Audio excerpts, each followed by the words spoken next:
Selamat sore bagi mahasiswa yang menyimak video kali ini.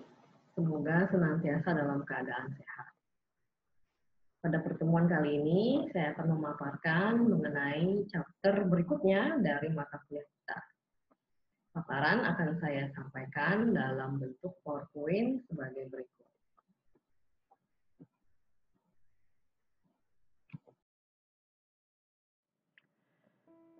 Topik yang akan kita bahas pada video ini adalah strategi memasuki pasar global. Poin-poin yang akan kita bahas dalam chapter ini adalah pemilihan pasar target, kemudian memilih metode yang akan digunakan untuk memasuki pasar global.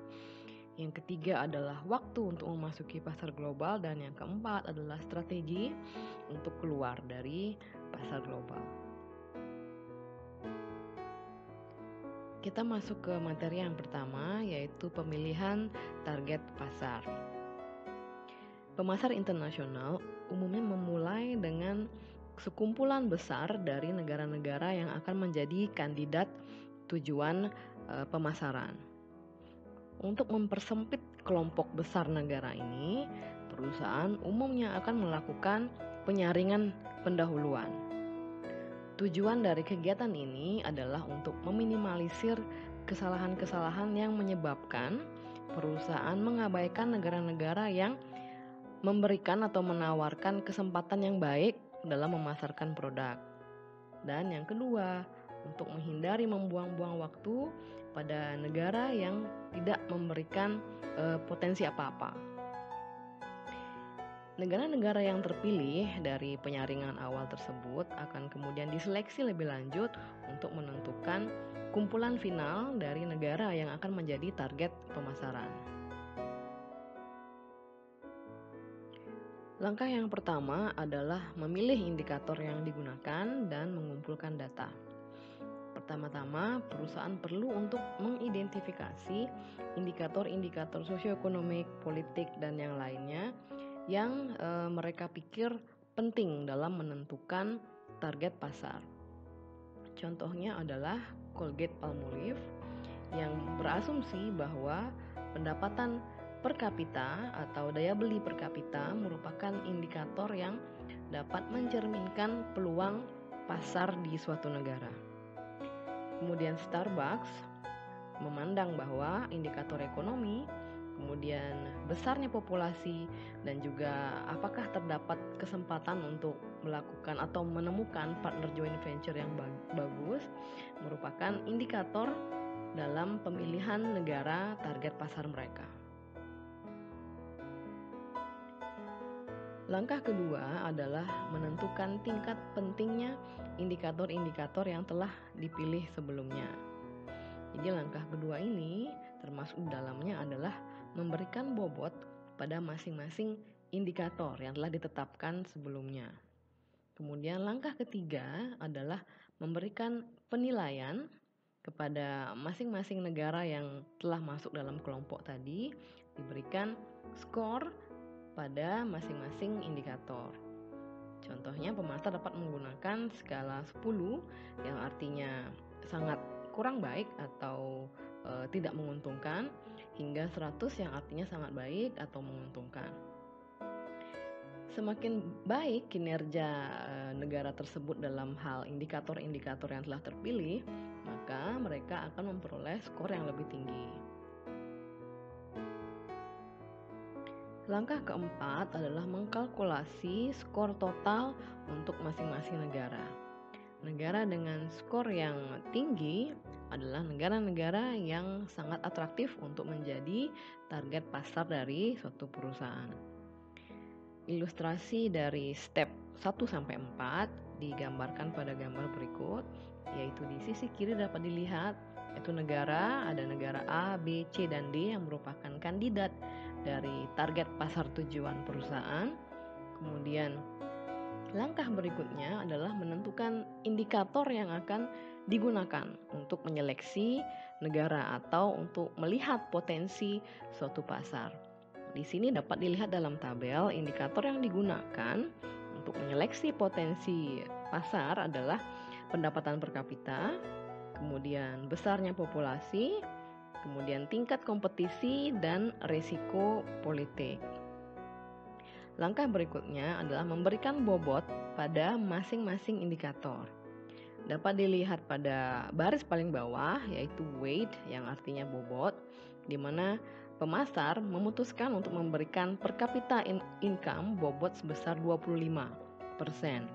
Kemudian populasi diberikan bobot 40%, kompetisi diberikan bobot 25%, dan risiko politik diberikan bobot 10%.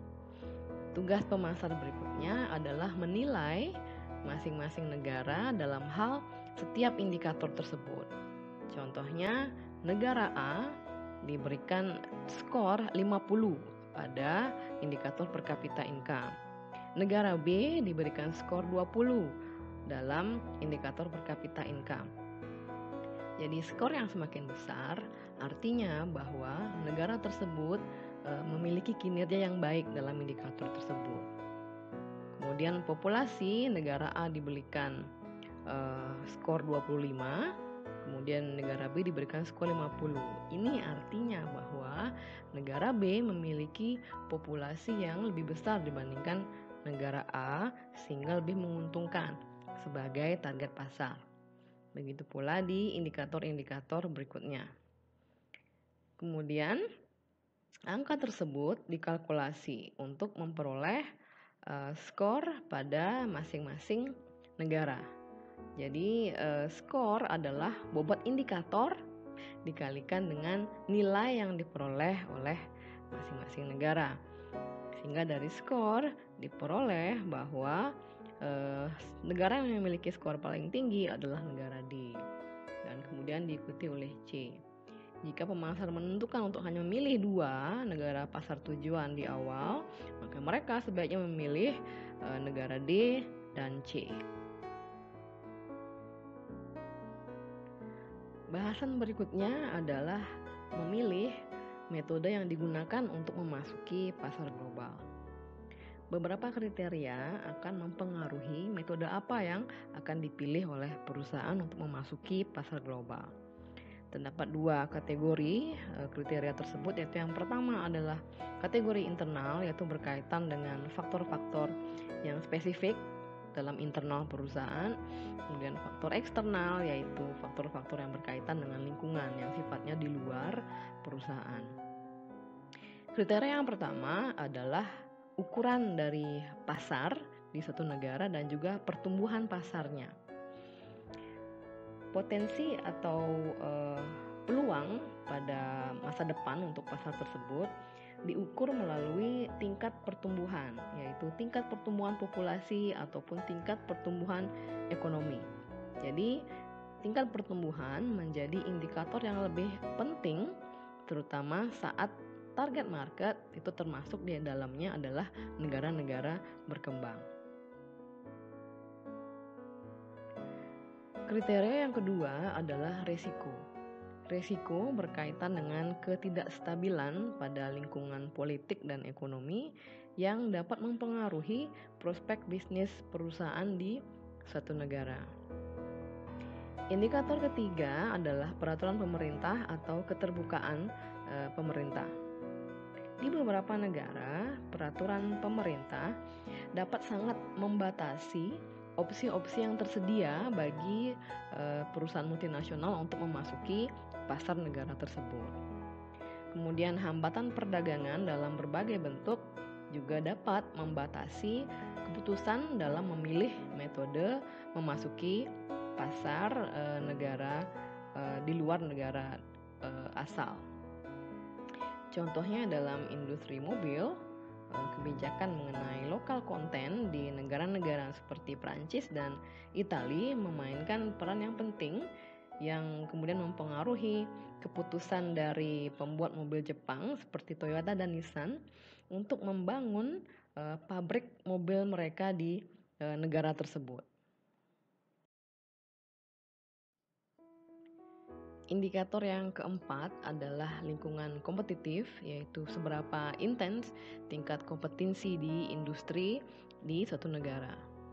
Indikator yang kelima adalah bagaimana perbedaan dari budaya negara pasar tujuan dengan negara asal perusahaan multinasional.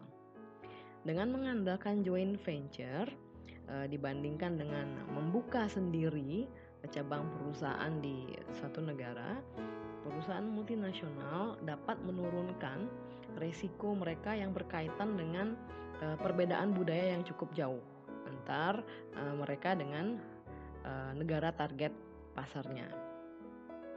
Kemudian indikator yang keenam adalah infrastruktur lokal. Ini berkaitan dengan sistem distribusi di suatu negara, kemudian jaringan transportasi, dan juga sistem komunikasi di suatu negara. Kombinasi dari ketiga faktor ini akan menentukan daya tarik dari suatu negara sebagai target pasar. Indikator ketujuh adalah tujuan perusahaan. Perusahaan yang memiliki target yang tidak ambisius umumnya akan memilih jalan masuk yang hanya melibatkan sedikit level komitmen.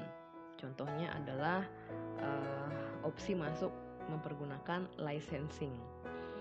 Sebaliknya, perusahaan proaktif yang memiliki tujuan strategis yang cukup ambisius, mereka umumnya akan memilih jalan masuk yang memberikan mereka fleksibilitas dan juga kontrol yang lebih besar yang mereka perlukan untuk mencapai tujuan mereka tersebut.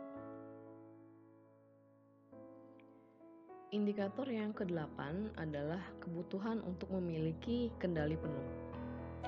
Kendali penuh dapat sangat diinginkan oleh perusahaan multinasional dalam elemen-elemen seperti perencanaan bauran pemasaran, yaitu mereka memiliki kendali penuh dalam hal perencanaan positioning produk, penetapan harga, iklan, dan juga bagaimana produk didistribusikan dan lain sebagainya. Contohnya Caterpillar, mereka memilih untuk memiliki kendali penuh atas operasi perusahaan mereka di luar negeri untuk melindungi atau memproteksi paten-paten teknologi yang mereka miliki agar tidak diimitasi atau ditiru oleh perusahaan sejenis lainnya. Untuk alasan tersebut, Caterpillar menghindari melakukan joint ventures, tapi Caterpillar mendirikan anak perusahaan yang mereka miliki sendiri di luar negeri. Indikator ke-9 adalah sumber daya, aset, dan kapabilitas internal. Perusahaan dengan sumber daya yang terbatas dalam hal sumber daya manusia dan juga finansial atau memiliki aset yang terbatas terpaksa harus memilih opsi masuk yang menawarkan komitmen rendah, seperti opsi masuk berupa exporting dan licensing, di mana kedua metode ini tidak terlalu membutuhkan sumber daya dalam jumlah yang besar.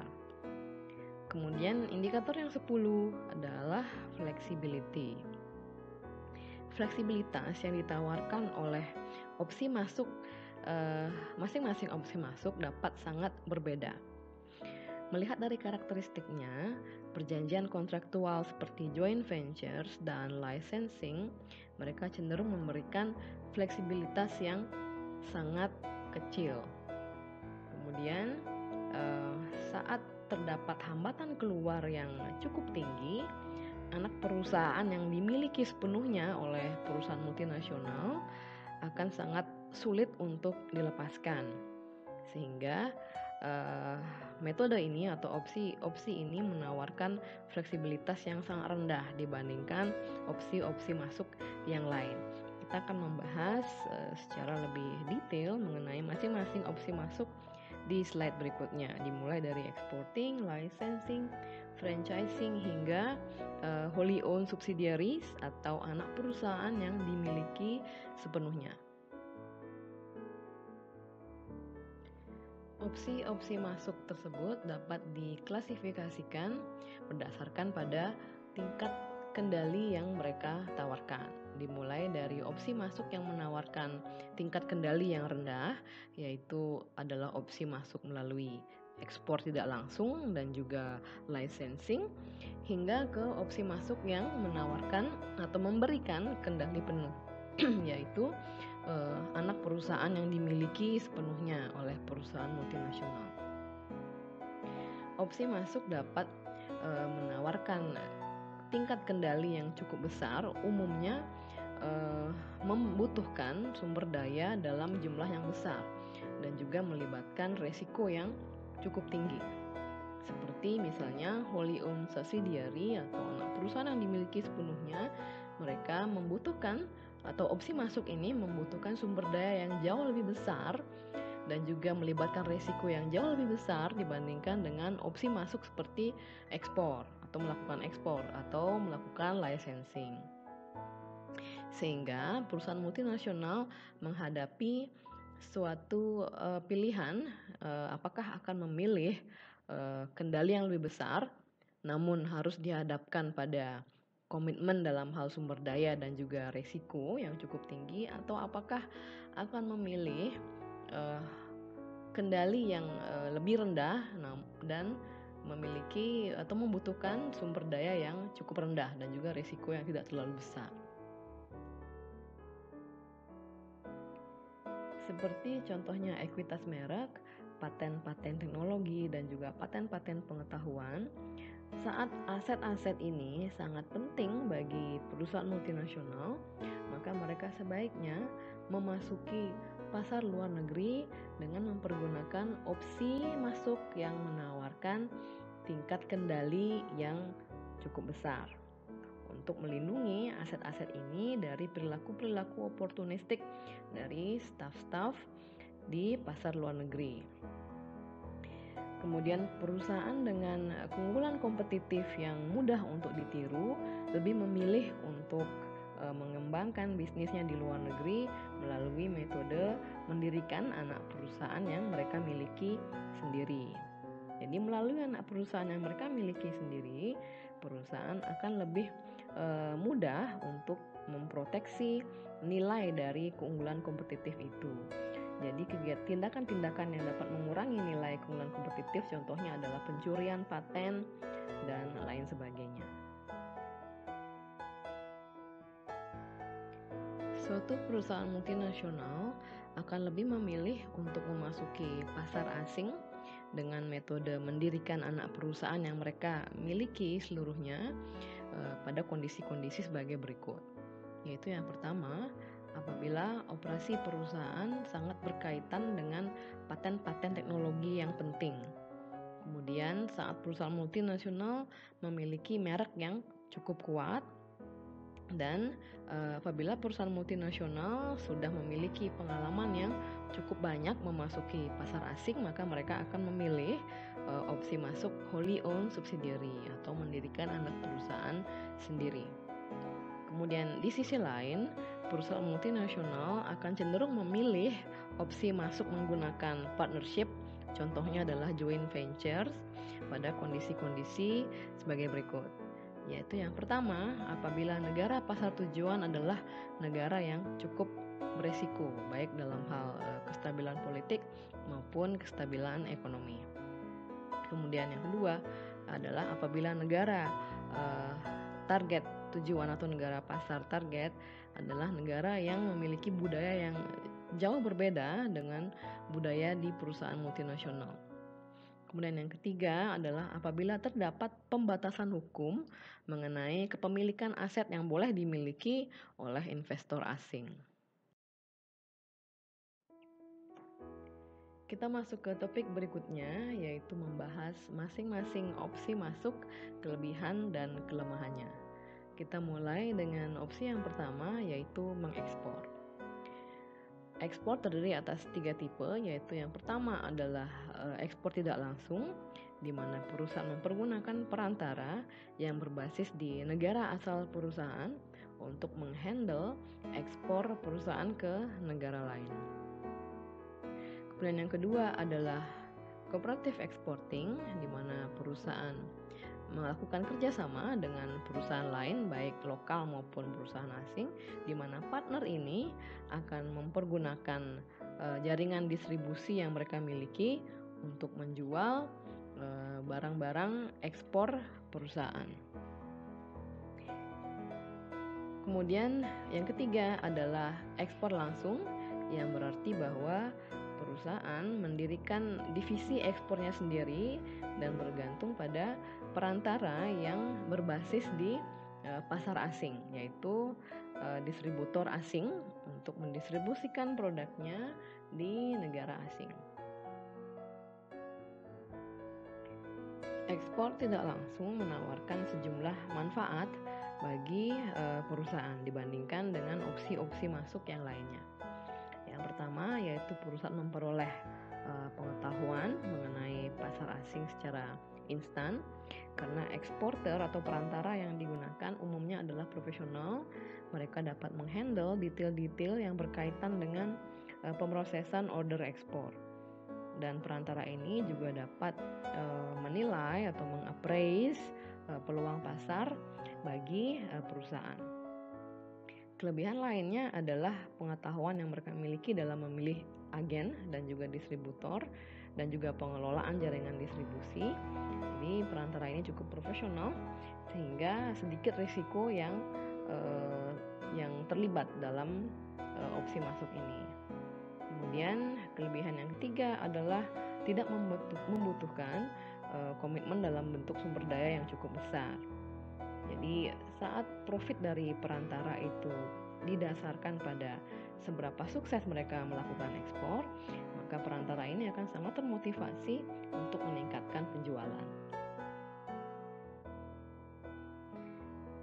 Indirect exporting juga memiliki sejumlah kelemahan, yaitu yang pertama adalah perusahaan memiliki sedikit kendali atas bagaimana produk mereka dipasarkan di pasar luar negeri. Kemudian yang kedua adalah kurangnya layanan pemasaran yang memadai dan juga penetapan harga yang salah atau jaringan distribusi yang kurang baik, sehingga hal ini dapat mempengaruhi penjualan. Dan juga karena level komitmen yang dibutuhkan dalam melakukan indirect exporting ini cukup rendah, sehingga strategi ini sering dilihat sebagai strategi untuk testing the water atau mengetes bagaimana kondisi pasar internasional. Saat permintaan terhadap produk perusahaan mulai meningkat secara perlahan, maka perusahaan dapat berpindah ke opsi masuk yang lain yang lebih proaktif. Kita membahas lebih detail mengenai cooperative exporting. Perusahaan yang tidak bersedia untuk memberikan sejumlah sumber daya untuk mendirikan divisi ekspor mereka sendiri, namun masih menginginkan sejumlah kendali atas operasi mereka di pasar asing, mungkin dapat mempertimbangkan menggunakan metode cooperative exporting. Salah satu opsi dalam metode cooperative exporting adalah melakukan piggybacking. Jadi dalam piggybacking, perusahaan mempergunakan jaringan distribusi perusahaan lain di pasar asing untuk menjual produknya. Contohnya adalah Wrigley, perusahaan permen karet asal Amerika. Mereka memasuki India dengan perjanjian piggybacking dengan Paris, yaitu perusahaan manisan lokal di India. Dengan kerjasama ini, Wrigley dapat menjual produknya di jaringan distribusi yang dimiliki oleh Paris, yaitu sejumlah 250.000 outlet retail Paris yang tersebar di seluruh India. Yang ketiga adalah direct exporting. Dalam direct exporting, perusahaan memiliki kendali yang jauh lebih besar terhadap operasi internasionalnya dibandingkan metode sebelumnya, yaitu indirect dan cooperative exporting. Dan potensi penjualan dan juga profit seringnya lebih besar dibandingkan dengan dua metode tadi, yaitu indirect exporting dan juga cooperative exporting. Hal ini juga memungkinkan perusahaan untuk membangun sendiri jaringan distribusinya di perusahaan asing dan memperoleh feedback yang lebih baik dari pasar luar negeri. Di sisi lain, sumber daya yang dibutuhkan dalam melakukan direct exporting tentunya lebih besar dalam hal sumber daya manusia dan juga finansial dibandingkan dua metode sebelumnya. Dan juga perusahaan harus mengerjakan sendiri tugas-tugas peran pemasaran, yaitu termasuk di dalamnya memilih target pasar, mengidentifikasi dan menyeleksi representatif yang akan mewakili mereka di pasar asing, dan juga melakukan tugas-tugas logistik seperti dokumentasi, memilih asuransi, shipping, dan juga pengemasan atau packaging. Kita membahas opsi masuk yang kedua, yaitu licensing. Dalam licensing terdapat pihak yang disebut dengan licensor, yaitu perusahaan yang menawarkan aset-aset berupa paten ke perusahaan asing yang disebut sebagai licensee. Sebagai gantinya, licensor akan memperoleh royalty fee dari licensee atas penggunaan paten-paten yang mereka miliki. Contoh aset yang dapat menjadi bagian dari perjanjian licensing termasuk di dalamnya adalah merek dagang, teknologi yang digunakan, kemudian proses produksi, dan juga berbagai paten. Royalty fee bervariasi atau berkisar dari 1% hingga 15% dari total penjualan. Terdapat juga yang disebut dengan perjanjian cross licensing. Jadi dalam perjanjian ini kedua belah pihak saling bertukar paten tanpa harus membayar royalty fee satu sama lain.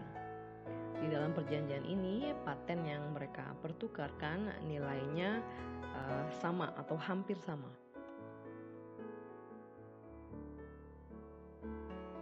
Kelebihan dari licensing adalah licensing tidak terlalu membutuhkan sumber daya dalam jumlah yang besar, sehingga licensing sangat menarik bagi perusahaan kecil yang memiliki sumber daya yang terbatas untuk berinvestasi pada fasilitas di negara asing. Dibandingkan dengan exporting, yaitu yang merupakan opsi masuk yang juga menawarkan komitmen rendah, licensing memungkinkan perusahaan untuk bernavigasi di seputar hambatan impor untuk memperoleh akses ke pasar yang sangat tertutup terhadap impor. Contohnya adalah beberapa perusahaan tembakau asing yang beroperasi di Cina mempergunakan perjanjian licensing untuk menghindari pajak impor yang sangat tinggi pada produk rokok yang diimpor. Perusahaan asing ini memiliki kerjasama licensing dengan perusahaan lokal Cina, di mana perusahaan lokal Cina diberikan izin untuk memproduksi rokok asing ini yang kemudian akan didistribusikan atau dijual di pasar lokal Cina. Sehingga dalam hal ini perusahaan tidak mengekspor produknya ke Cina, namun produknya dibuat secara lokal oleh perusahaan lokal dan didistribusikan secara lokal di Cina, sehingga tidak terkena sama sekali tarif impor yang cukup tinggi. Terdapat beberapa kelemahan dari licensing, yaitu yang pertama adalah pihak lisensi dapat tidak berkomitmen secara penuh terhadap produk dan teknologi yang dimiliki oleh licensor. Kurangnya antusiasme ini dapat mengurangi atau membatasi potensi penjualan dari produk licensor. Kemudian yang kedua adalah saat perjanjian licensing melibatkan merek dagang, terdapat risiko bahwa kesalahan-kesalahan yang dibuat oleh lisensi dapat menodai merek dagang yang dimiliki oleh licensor. Kemudian risiko berikutnya adalah risiko tidak dibayarkan royaltinya, kemudian kegagalan untuk memproduksi produk dalam volume yang diinginkan dalam waktu yang telah ditentukan. Kemudian licensor juga kehilangan kendali atas perencanaan strategi marketing dari produknya di pasar luar negeri. Kemudian risiko yang terbesar adalah risiko oportunisme, di mana perjanjian licensing ini dapat memelihara atau membesarkan kompetitor di masa depan.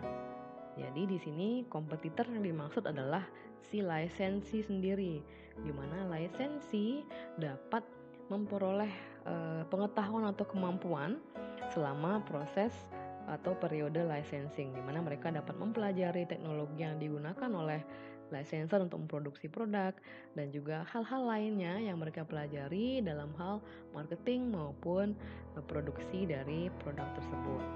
Jadi saat periode licensing berakhir, yang ditakutkan adalah lisensi akan mengembangkan produknya sendiri berdasarkan pengetahuannya yang diperoleh selama periode licensing. Mereka akan mengembangkan produk yang akan berkompetisi dengan produk dari licensor. Ini yang terjadi dengan Swin dan juga kerjasama licensingnya dengan perusahaan lokal pembuat sepeda di Taiwan, di mana Swin adalah merek produsen sepeda dari luar negeri.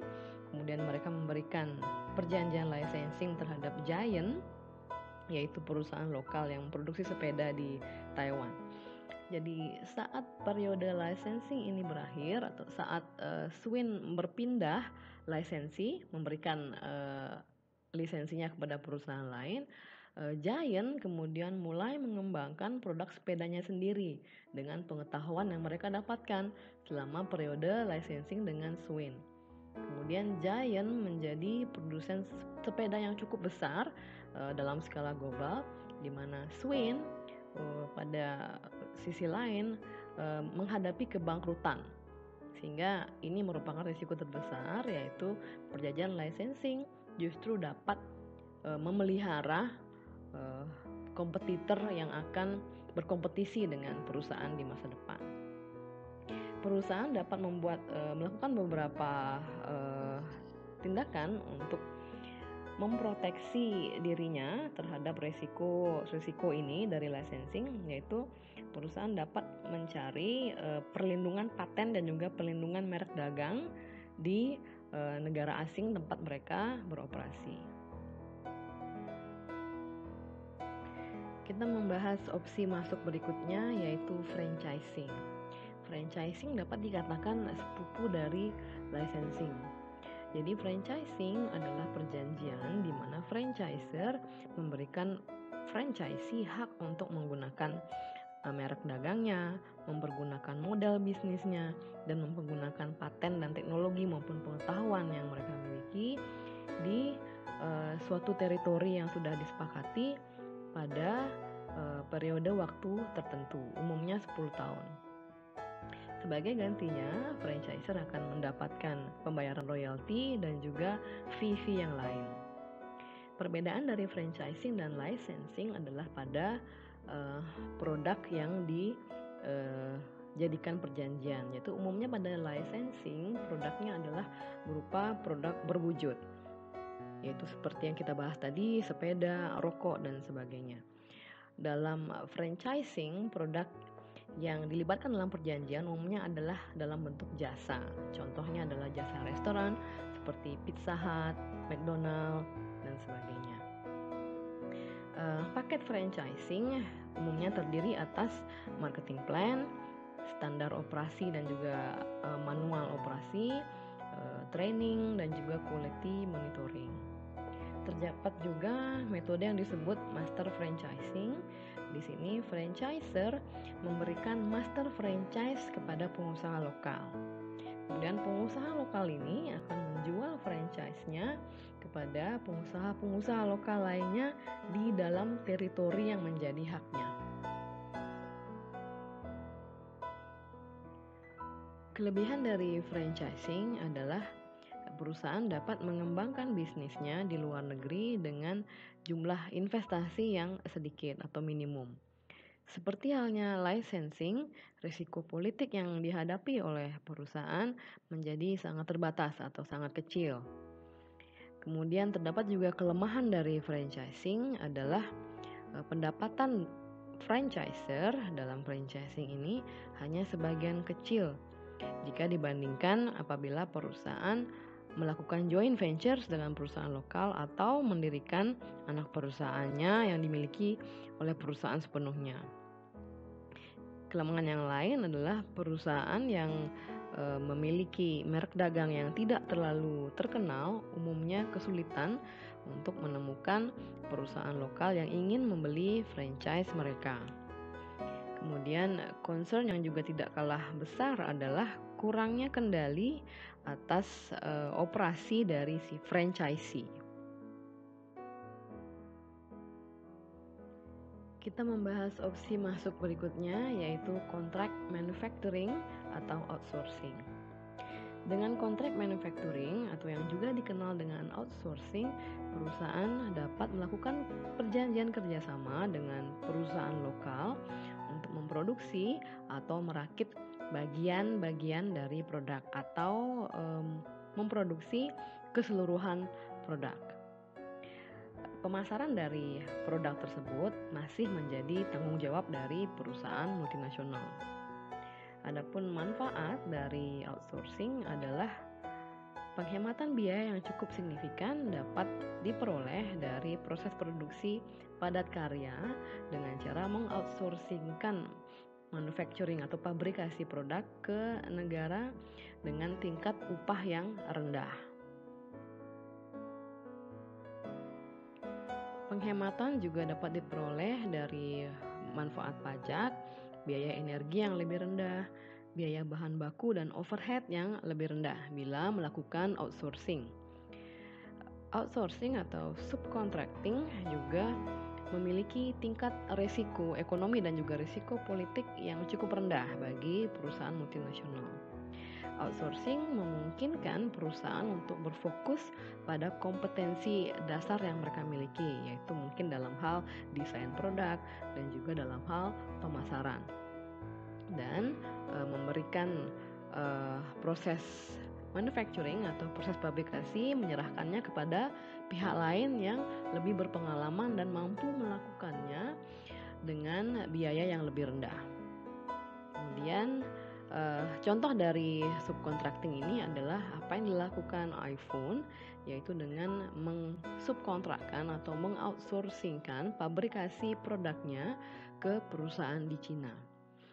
Dalam hal ini, Apple dapat fokus pada keunggulan dasarnya, yaitu pengembangan fitur dan juga pengembangan teknologi untuk produknya, dan menyerahkan divisi atau bagian produksinya ke perusahaan lain, yaitu perusahaan di Cina yang mampu memproduksi produk elektronik yang mereka miliki dengan biaya yang jauh lebih rendah.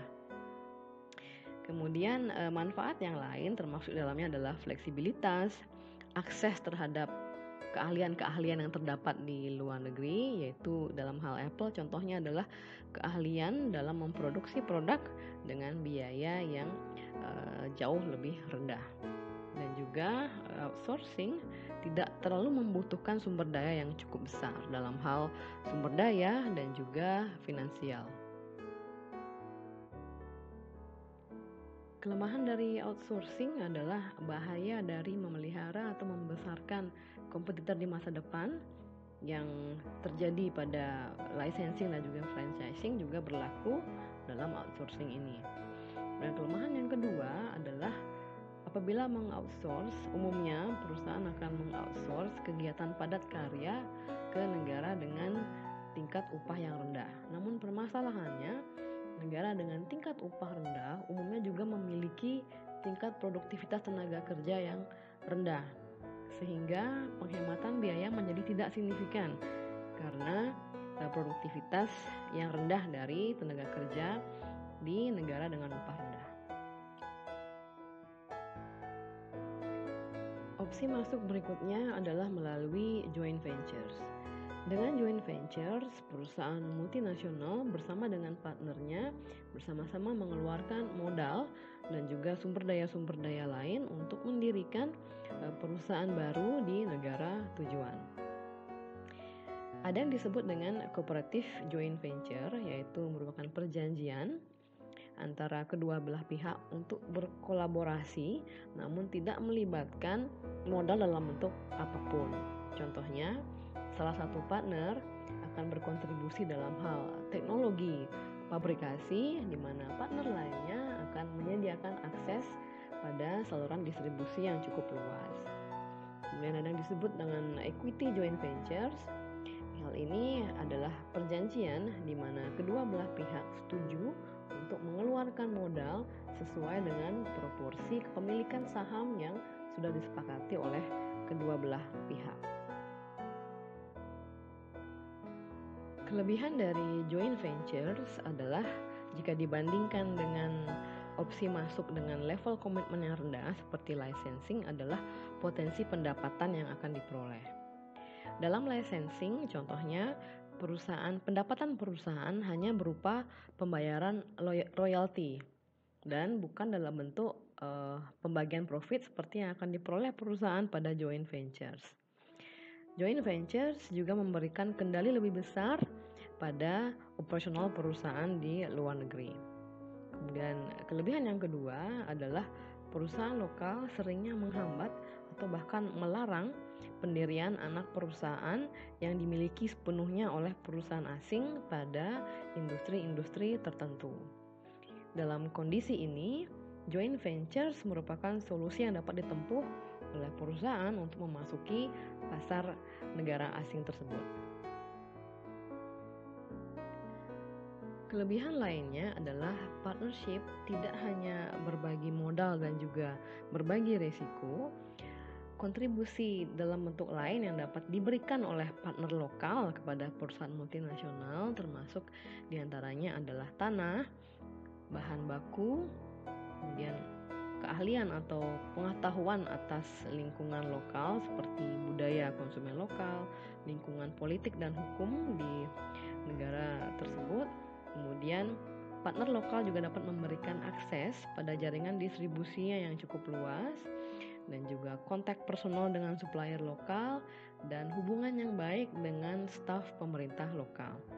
Hal ini apabila dikombinasikan dengan sumber daya dan juga kemampuan perusahaan multinasional, hal ini mampu memberikan suatu kekuatan atau menjadi kunci bagi kesuksesan operasional dan pemasaran perusahaan di negara tersebut.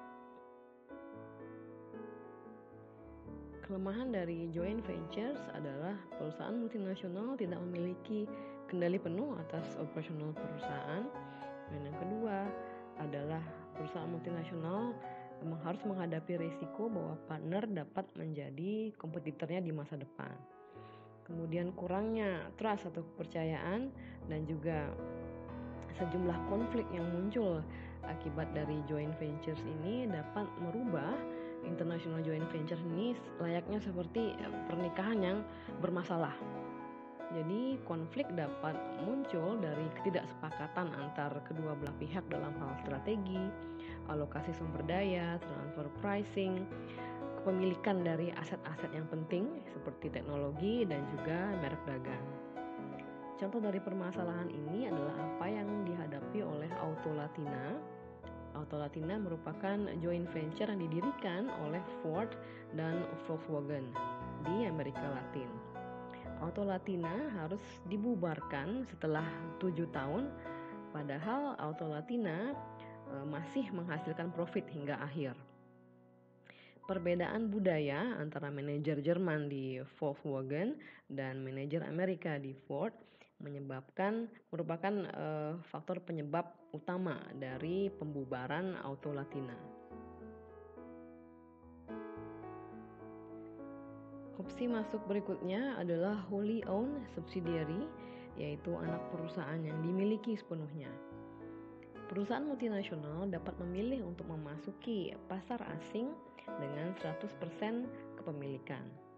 Strategi kepemilikan sepenuhnya pada pasar asing dapat melalui dua opsi, yaitu yang pertama adalah akuisisi, di mana perusahaan multinasional dapat membeli perusahaan lokal yang sudah berdiri, atau melalui greenfield operation, yaitu perusahaan multinasional mendirikan anak perusahaannya sendiri dari nol. Kelebihan dari wholly owned subsidiaries adalah wholly owned subsidiary memberikan perusahaan multinasional kendali penuh atas operasi mereka di pasar asing. Kepemilikan secara penuh artinya seluruh profit yang diperoleh akan masuk ke dalam kas perusahaan seluruhnya. Kelemahan dari wholly owned subsidiary adalah kepemilikan penuh, artinya perusahaan multinasional juga harus menanggung keseluruhan kerugian apabila terjadi kerugian. Kemudian membangun foreign presence atau operasional di pasar luar negeri tanpa dukungan dari pihak ketiga akan sangat membutuhkan sumber daya dalam jumlah yang besar. Kemudian di samping risiko-risiko yang berkaitan dengan pasar, risiko-risiko politik seperti pengambil alihan oleh pemerintah lokal dan juga risiko ekonomi seperti devaluasi mata uang juga harus dipertimbangkan. Salah satu cara untuk menghindari pengambil alihan perusahaan oleh pemerintah lokal adalah dengan cara melokalisasi operasional perusahaan di pasar lokal tersebut dengan cara mempekerjakan manajer-manajer lokal, kemudian mempergunakan sumber daya lokal seperti sumber daya material yaitu bahan baku dan juga sumber daya manusia lokal, mengembangkan brand lokal dan juga mensponsori kegiatan-kegiatan olahraga dan juga kegiatan budaya lokal dan lain sebagainya. Berikutnya adalah pendirian wholly owned subsidiaries melalui akuisisi dan merger. Bagi pemain yang terlambat masuk di suatu industri, akuisisi menjadi opsi yang cukup masuk akal untuk mendapatkan merek yang sudah terkenal dan juga mendapatkan akses instan terhadap jaringan distribusi dan juga mendapatkan akses ke teknologi. Contoh dari akuisisi adalah saat Cadbury Schweppes membeli Adams yang merupakan unit bisnis permen yang dimiliki oleh Pfizer. Dengan mengakuisisi Adams, Cadbury memperoleh atau mendapatkan merek-merek terkenal permen dan juga permen karet yaitu Trident, Chiclets, Surts, dan Halls Lozenges yang dimiliki oleh Adams. Kepemilikan merek-merek terkenal ini oleh Cadbury kemudian menyokong atau meningkatkan posisi Cadbury di pasar permen di Amerika dan Amerika Latin. Ekspansi melalui akuisisi dan merger juga mengandung risiko. Perbedaan budaya perusahaan dari kedua perusahaan yang merger atau akuisisi umumnya menyebabkan konflik antara manajer yang sulit untuk dijembatani sehingga berakhir pada operasional yang tidak lancar, bahkan juga pembubaran akuisisi atau merger.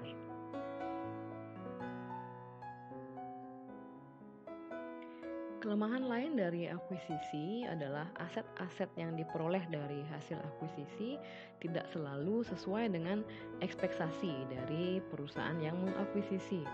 Contohnya adalah pabrik yang sudah kadaluarsa, kemudian nama merek yang atau reputasi merek yang kurang baik, kemudian tenaga kerja yang tidak termotivasi adalah contoh dari beberapa hal-hal yang menyebabkan kekecewaan bagi perusahaan yang mengakuisisi.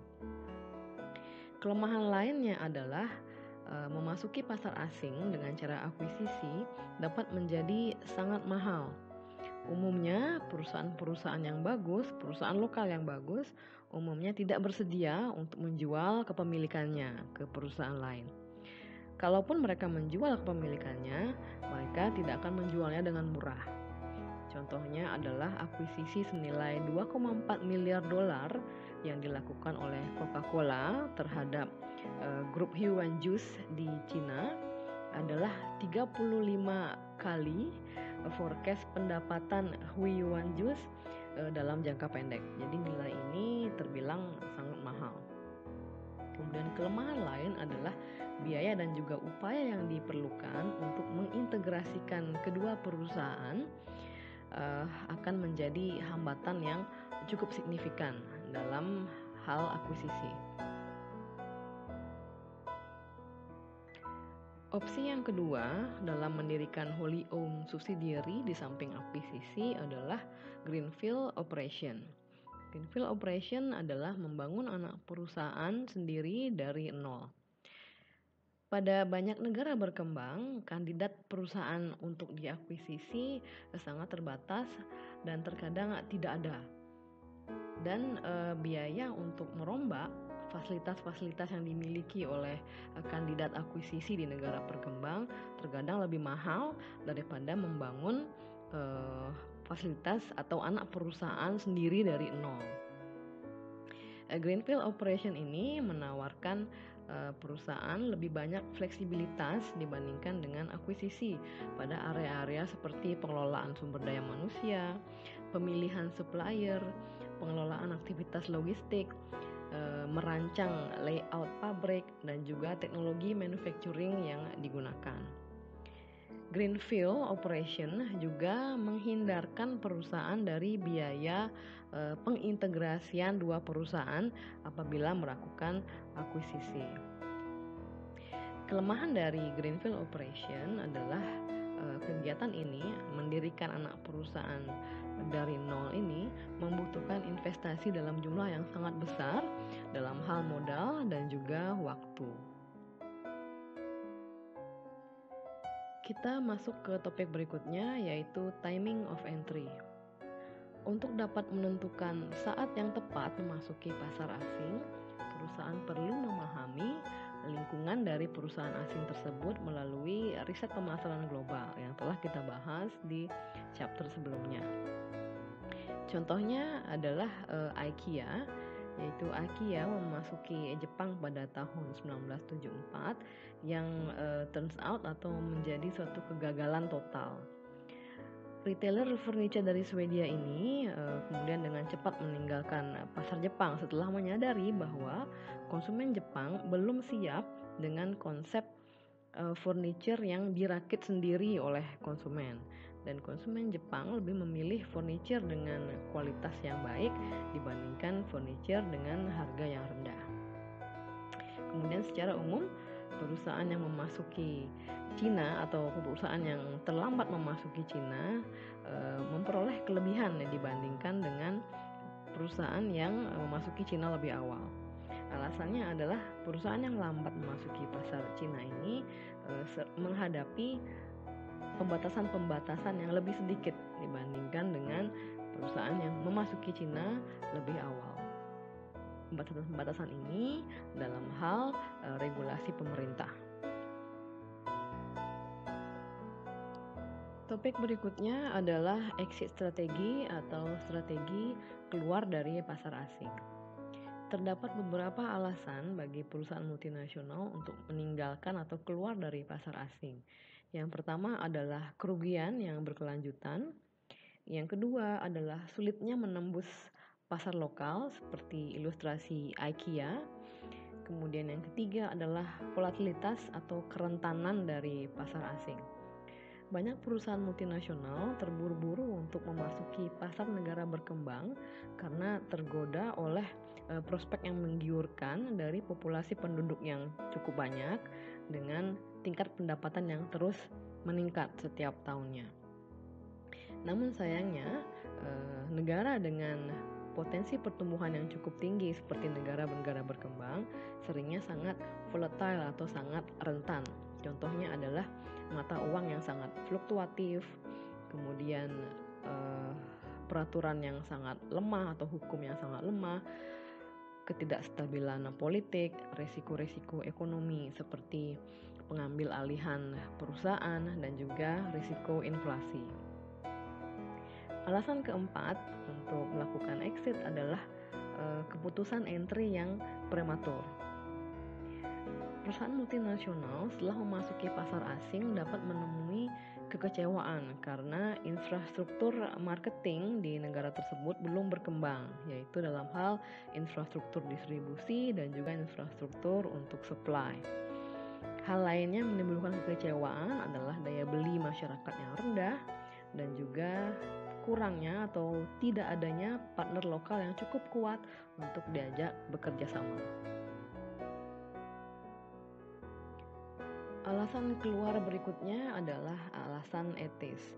Heineken contohnya memutuskan untuk keluar dari pasar Myanmar pada tahun 96 karena menghadapi tekanan pemboikotan produknya yang dipicu oleh pelanggaran HAM yang dilakukan.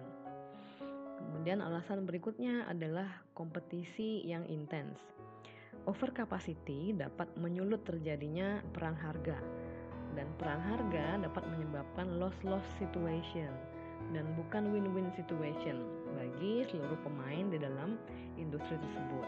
Sehingga hal ini menyebabkan kerugian yang berkelanjutan sehingga perusahaan memutuskan untuk keluar dari pasar tersebut. Keluar dari pasar asing juga mengandung resiko. Resiko yang pertama adalah biaya yang berkaitan dengan exit. Di Eropa, beberapa negara memiliki peraturan ketenagakerjaan yang sangat ketat yang membuat exit menjadi sangat mahal. Contohnya adalah pembayaran pesangon yang cukup besar.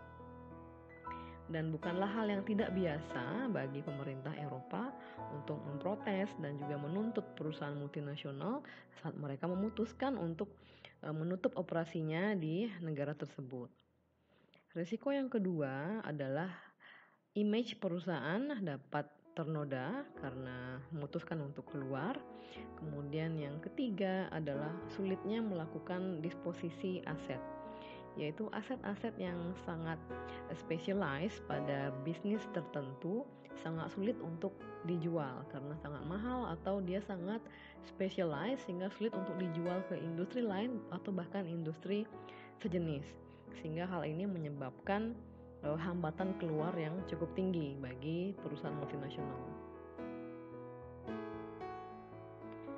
Terdapat beberapa panduan dalam melakukan strategi exit, yaitu yang pertama adalah incremental exit atau keluar dari pasar asing secara bertahap. Contohnya adalah McDonald's yang merestrukturisasi kehadirannya di beberapa negara dengan cara mentransfer kepemilikan restoran kepada beberapa franchisee. Contoh lain adalah Dial Corp yang juga merubah atau merestrukturisasi kehadirannya di Meksiko dengan cara memberikan licensing mereknya kepada perusahaan lokal alih-alih menjual perusahaannya secara langsung penuh ke perusahaan lain. Kemudian cara yang kedua adalah memigrasi pelanggan. Contohnya adalah Gateway yang melakukan kontrak dengan penyedia layanan pihak ketiga untuk menawarkan konsumennya layanan service di negara di mana mereka memutuskan untuk keluar. Gateway sendiri adalah perusahaan produsen hardware komputer, monitor, PC, dan juga aksesoris komputer lainnya.